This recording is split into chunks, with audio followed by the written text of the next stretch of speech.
नमस्कार दोस्तों, कहानी शुरू करने से पहले आप सबसे एक गुजारिश है। मैं YouTube पर मेहनत से वीडियो बनाती हूँ, लेकिन अभी मेरे पास अच्छा मोबाइल, कैमरा या ज़रूरी साधन नहीं है। परिवार की स्थिति ऐसी नहीं है कि मैं उनसे बार बार मदद मांग सकूं। अगर आप मेरी मेहनत और ईमानदारी पर भरोसा करते हैं और मेरी ज़रा सी मदद कर सकें, तो आप मेरा बहुत बड़ा सहारा बनेंगे। जो भी संभव हो, मेरी मदद कर सकते हैं। आपका छोटा सा सहयोग मेरे लिए बहुत बड़ा होगा। आज सुबह मैं जल्दी उठ गई थी। सूरज की हल्की किरणें खिड़की से छनकर कमरे में आ रही थीं। चाय बनाकर जैसे ही बैठी, याद आया कि घर में आटा, चावल और तेल सब खत्म हो गया है। मैंने जल्दी जल्दी नहाया, एक बड़ी थैली उठाई और चल पड़ी मोहल्ले की राशन की दुकान की ओर।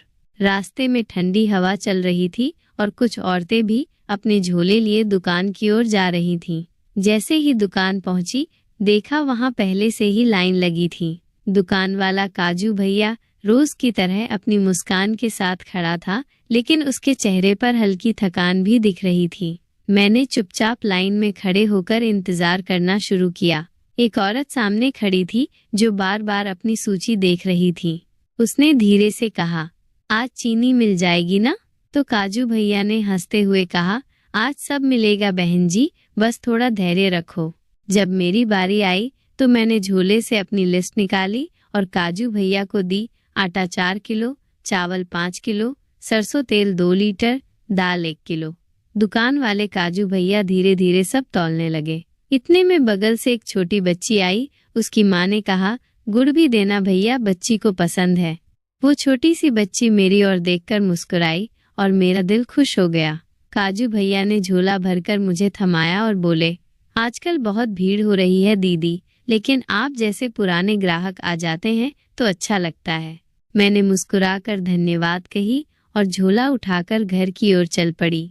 रास्ते में मन में एक अजीब सी तसल्ली थी कि ये छोटी छोटी बातें भी कितनी खास होती हैं। एक मुस्कान, एक बातचीत और भरा हुआ राशन का झोला, ये सब मिलकर मेरे दिन को अच्छा बना देते हैं।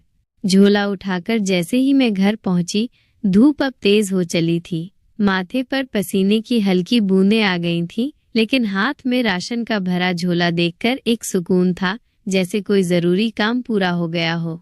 दरवाजा खोली तो मेरी बेटी अंजू दौड़ती हुई आई। मम्मी, चावल लाई ना? मुझे खिचड़ी खानी है। मैंने मुस्कुराते हुए उसका सिर सहलाया। हाँ बेटी, सब लाई हूँ, अभी बनाती हूँ। रसोई में घुसते ही सबसे पहले झोला खाली किया, एक तरफ आटा रखा, चावल और दालें डिब्बों में भर दी। तेल की बोतल को हल्का सा पोंछा और रैक पर सजा दिया। रसोई अब फिर से पूरी तरह तैयार लग रही थी। मैंने गैस जलाई, कुकर में चावल, मूंग दाल, हल्दी, नमक और थोड़ा सा घी डाला। खिचड़ी बननी शुरू हो गई। साथ में सोची, छोटी बच्ची की बात याद आ गई, गुड़। मैंने भी थोड़ा सा गुड़ निकाला और उसे गर्म पानी में घोलकर एक मीठा पेय बना लिया।